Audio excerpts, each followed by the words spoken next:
We all know someone that had a lot of past successes and wins and took a lot of actions. But despite their successes and the clear evidence of their capabilities, they doubted themselves. No matter how good they were and how good others told them they were still crippled by self-doubt, especially when it mattered the most. Maybe you were the person yourself.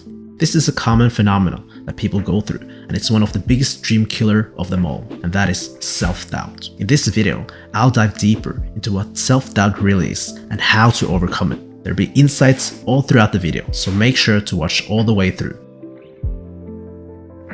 What exactly is self-doubt? According to Lewis Howes, self-doubt is usually made up by three fears: fear of failure, fear of success, and fear of judgment from other people. I've already made a video about fear of failure, so feel free to check it out here. And I'm not going to go into fear of success and fear of judgment. What I am going to talk about in this video is the types of self-doubt. So self-doubt is usually made up by these three fears. And there are two common types of self-doubt that comes out of this: self-doubt when it comes to your ability, and self-doubt when it comes to self-worth. And it's also possible to have a combination of these.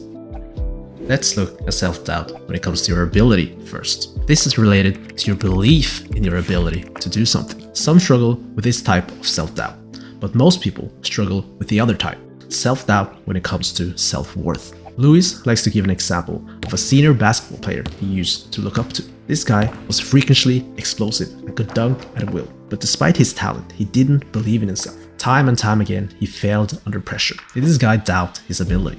He probably had extreme confidence when it came to his ability. It was the second type of self-doubt that stopped him: self-doubt when it came to self-worth. I'll tell you a similar personal example too. I used to play football, or soccer as you call it in America. I was a talented kid. I got picked out to train with the 25 best players in the country for my age. I trained with older guys, and everyone told me how talented and good I were. But it was not unusual for me to buckle under pressure. People often told me that I just needed to believe in myself because they knew I had the ability and skills. They seen me in training, and they were always a bit astonished to how I couldn't play normally during certain games. At that time, I just had no idea why I struggled with my confidence. And I saw this manifest in other areas of my life too. I often had the ability, but during situations where it mattered, I lost confidence and fumbled. Self-doubt when it comes to self-worth is really a devastating thing. So let's talk about what it really is and how to overcome it.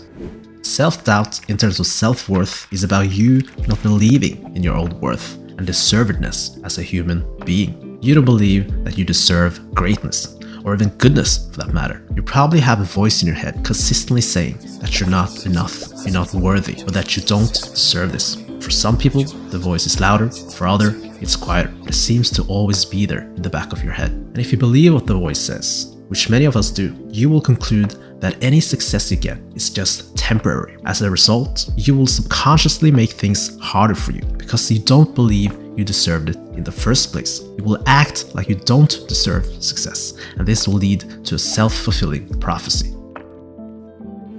So how do you overcome this? Alex Hormozi has a saying as follows: you don't become confident by shouting affirmations in the mirror, but by having a stack of undeniable proof that you are who you say you are. Outwork your self-doubt. This quote is amazing, and it's probably going to work for a lot of people, but I think it's only going to be effective for people with the first type of self-doubt that we discussed, which was related to ability. And it's going to be less effective for the people with the second type of self-doubt related to self-worth. We saw the example with the basketball player and my personal experience that from the outside and objectively, all the proof was there, but we still struggled with self-doubt. And I'm sure you've seen plenty of similar cases yourself. This does not target the root cause. The root cause will differ from each individual, but it's most likely related to negative experiences or trauma from your younger years. I would not be surprised if it was related to your family or parents. Now, I'm not saying that you should blame anyone, not at all. People do their best with what they know, and most parents are probably unaware of how much small things they do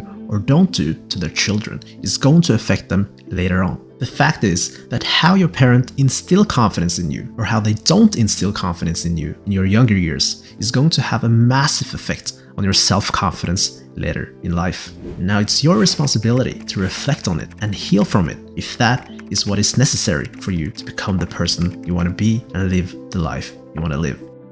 Identifying your traumas and healing from it requires deep work and it's a process. I'm not going to go into the deep work in this video, but I will give you an exercise that is going to get you started. Author Dan Millman says that to build confidence in your worth is to appreciate your individual story and growth journey. Each person has a story that is completely unique and continually unfolding. We have a unique past and unique way forward. Comparing yourself to others is a profound disrespect to your own process. You're not more deserving than anyone else, but you aren't less deserving either. The first practice is therefore to show kindness and gratitude to yourself. Do this 2 times a day, every morning and every night. Write down 3 things. It could be things about yourself that you're grateful for, things you did today that you were proud of, challenges you overcame, etc. Do this consistently for a while, and I'm confident that you're going to start noticing a shift in how you feel about your self-worth, self-doubt, and self-confidence.